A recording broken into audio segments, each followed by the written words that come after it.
माशाल्लाह माशाल्लाह, गाय ड्रिप लगने के बाद खड़ी हो चुकी है। डाउनर काउ सिंड्रोम जिसको कहते हैं, उससे अफाका मिल गया है इसको।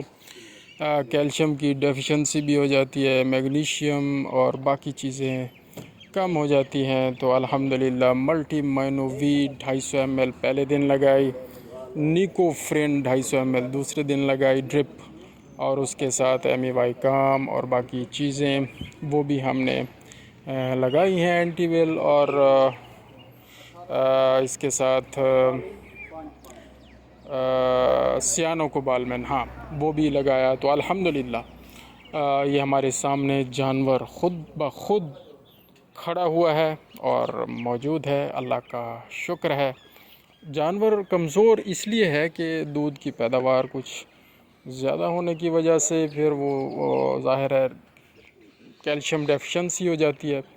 तो एलएस मिनरल हमने रिकमेंड किया है, डीसीपी पाउडर रिकमेंड किया है। 15 दिन चलाते रहेंगे, और अगर ज़रूरत पड़ी तो मिल्फोनसी 1 दिन के वक्फे से हम लगाएंगे इसको, और ये इंशाल्लाह मज़ीद बेहतर हो जाएगी। जज़ाकल्लाहु खैरा।